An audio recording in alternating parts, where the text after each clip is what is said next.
Programa Médicos em 3D. Oferecimento Instituto Feminina. Saúde e bem-estar da mulher. Óticas Cachoeiro. Confiança transmitida no olhar.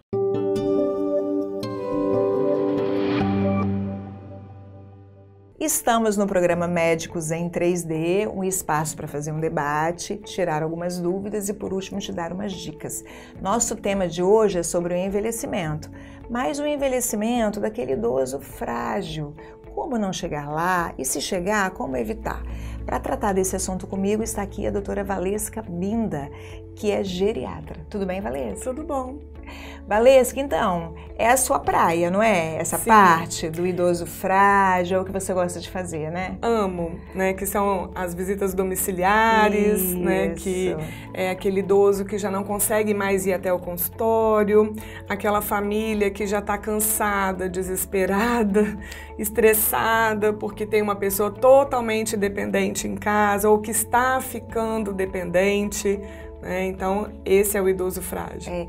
Antes da gente se tornar esse idoso frágil, ou antes de uma pessoa nossa, né, nossos pais, existe algum sinal, existe alguma doença mais relacionada, existe algum sinal físico? Por exemplo, o obeso, vamos supor, ou quem já tem diabetes, é mais suscetível? Quando a gente está falando do envelhecimento, aquele idoso que vai ficar frágil, uma coisa que eu penso aqui é as demências.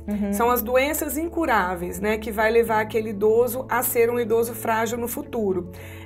Então, lógico que o controle da obesidade, da hipertensão, do diabetes, de base, do colesterol. Né? Os estudos, eles falam que se a gente tiver um envelhecimento que a gente possa controlar tudo isso, você vai ter menos chance de ter demência no futuro.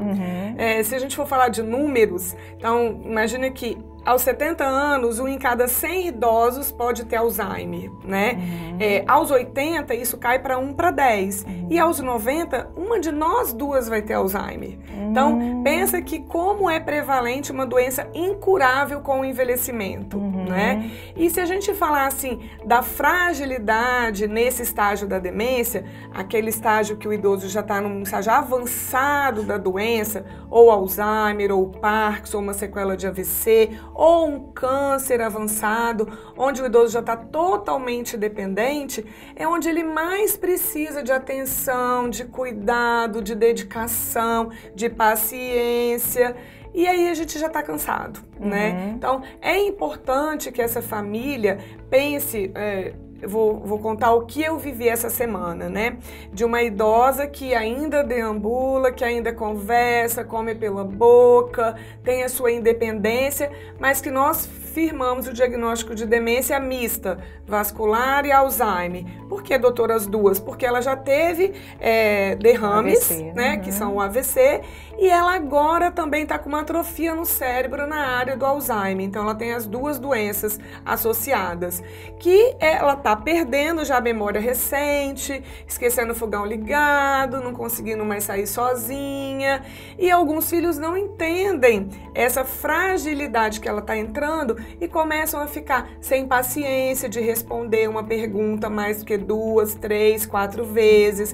Não tem paciência para dizer que ela precisa se higienizar melhor, que ela está com o cheirinho do xixi, mas não é porque ela não se higienizou melhor, porque a cabecinha dela não comanda mais essa questão do autocuidado, né, da higiene, de trocar de roupa, de tomar banho todo dia. E isso não é porque ela quer atazanar a vida de um filho ou deixar o marido mais nervoso, é porque ela está doente. Então, esse adoecimento muitas vezes não é entendido pela família. A família não está preparada para isso. Não está preparada. E existe algum sinal? Por exemplo, uma vez eu tinha uma paciente, ela muito fofa, conversava muito na consulta, e um dia ela estava na recepção, e aí eu entrei, ela olhou para mim e falou assim: eu te conheço, né? Eu já vim aqui antes, não foi? Aí, quando ela entrou no consultório, eu falei para a família: olha, né, uma paciente minha de muitos anos, ela simplesmente me deu essa dica e a família ainda não tinha percebido. Tem algum sinal de diferença do comportamento, que a família possa, por exemplo, caracterizar assim, vamos supor, não dá mais para viver sozinho. Agora ele precisa de auxílio, ou morar com os filhos, ou de um cuidador. Uma vez diagnosticado, não dá mais para morar sozinho, né? Não dá mais para ficar sozinho. Perigoso, né? Eu digo que assim, pode continuar a ter a independência que tem, mas é uma independência vigiada, né? 24 horas, né? As dicas, é o que você falou mesmo, é aquele paciente no consultório, a gente diz que é o sinal da cabeça do lado, né? Você pergunta uma coisa para o paciente, ele pergunta para a filha, como é mesmo isso? Que dia mesmo que é o meu aniversário? Quando é? Mas há o esquecimento que a gente tem que se tocar para dizer, olha, isso é perigoso, é das coisas que acabam de acontecer.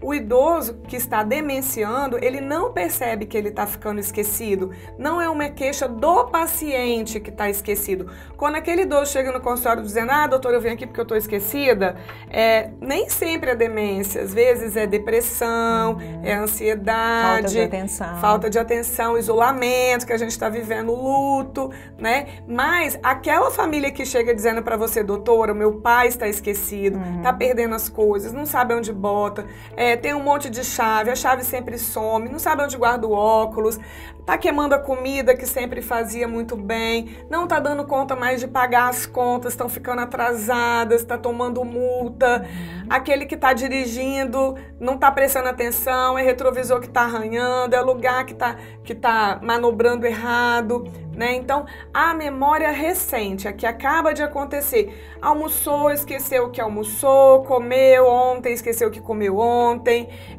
perguntou uma coisa mais do que uma vez, no telefone, liga para uma filha e conta a mesma história 1, 2, 3 vezes. Então, são sinais, às vezes, que a gente não percebe no dia a dia, na nossa correria, e esse isolamento social, a pandemia, fez muitos filhos não perceberem isso.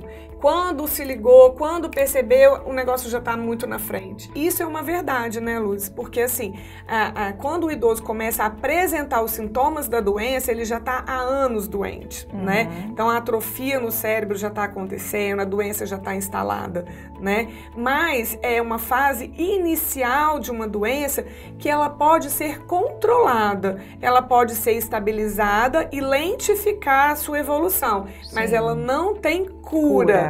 Né? Então, esse suporte com as famílias, com quem está cuidando, é importantíssimo, porque imagine você com uma pessoa doente dentro da sua casa que te pergunta a mesma coisa 10, 20, 30 vezes, ou que está sempre procurando uma coisa que não acha, ou que está culpando alguém que está sendo roubada, né? Que sempre as empregadas são culpadas, né? Então, assim, é uma empregada que está há anos cuidando desse idoso, que é de confiança, mas, nossa, a minha empregada tá me roubando. Ou, às vezes, quando é casal, cisma que o marido tá fazendo fisioterapia, tá dando mole pra fisioterapeuta, né? Tá com essa angústia. De comportamento. Exatamente. Mesmo, né? Às vezes, até para um quadro de agressividade também, né? É aquele idoso que era calmo, tranquilo, que começa a xingar, brigar, né? Então, isso também é um alerta. E, Valesca, o contrário, o idoso que está pleno emocionalmente, de maneira cognitiva, mas a parte física está ruim, né? Já não anda mais. Quais são esses cuidados que a família tem que ter com eles? Sempre que puder ter um profissional, aquele idoso que não sai mais de casa, que vá até a sua casa, fazer o exercício, né? Manter a fisioterapia regular. Alguns têm planos de saúde, outros têm algumas clínicas que atendem com um preço melhor, ou até o SUS também, muitos idosos conseguem esse atendimento. Ter um cuidador para aquele idoso, se possível, que cuide só dele, não dele, da casa, da comida, da roupa, porque aquele idoso que está frágil, que precisa de ser cuidado, se ele for cuidado por uma pessoa que faz várias coisas ao mesmo tempo, esse cuidado pode ser prejudicado, porque pode ficar com a fralda se tiver incontinência urinária, maior tempo e dá maior chance de infecção urinária. Pode ficar na mesma posição da cama sem ser virado e abrir feridas, né? Então, a prevenção de feridas naquele idoso acamado é importante com a mudança de decúbito, né? Mudança de lado na cama ou na poltrona, né? Esse cuidado com a higiene do idoso, né? O banho diário, o ideal que seja no chuveiro, mas aqueles que não saem da cama tem o banho no leito, né? Uma orientação de um profissional que vá à sua casa te orientar em relação a isso é importante. Faz a diferença, porque né? a gente não nasceu sabendo fazer isso. Muitas famílias, Luz, o que acontece? O idoso sai de casa bem, teve um AVC ou o Covid, que a gente viu muito agora, e volta para casa numa cama hospitalar, né? Traqueostomizado, gastrostomizado, cheio de feridas, com sequelas, né? Irreversíveis, que ele tem que ser cuidado. E quem está ali no dia a dia com o idoso ainda não sabe como cuidar.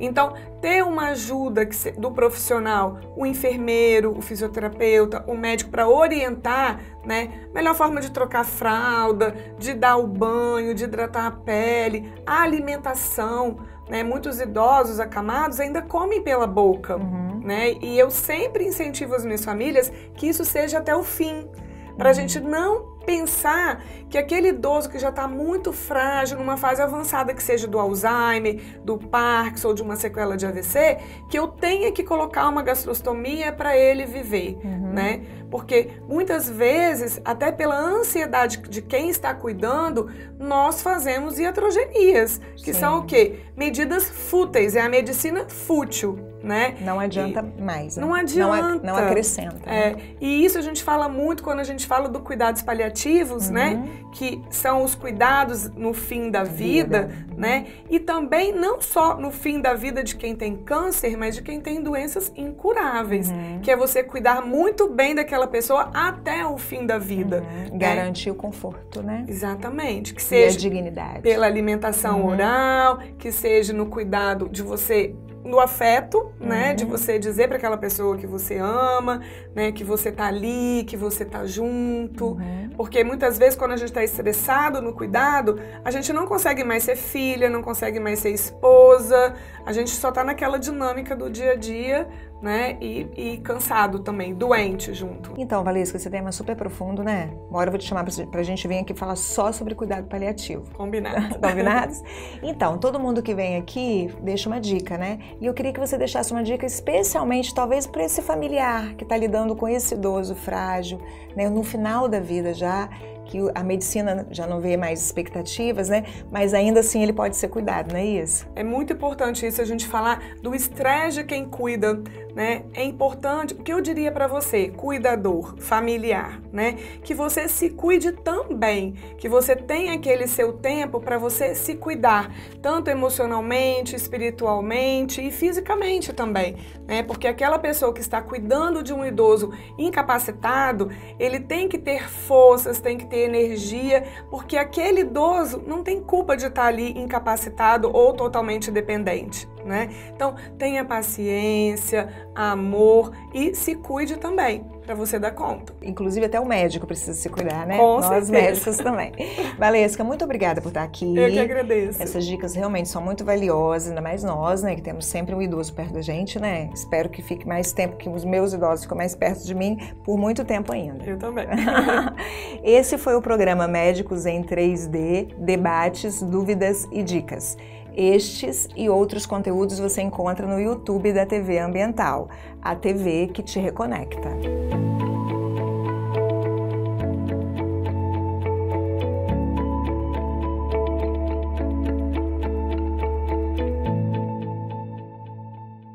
Programa Médicos em 3D. Oferecimento Instituto Feminina. Saúde e bem-estar da mulher. Óticas Cachoeiro. Confiança transmitida no olhar.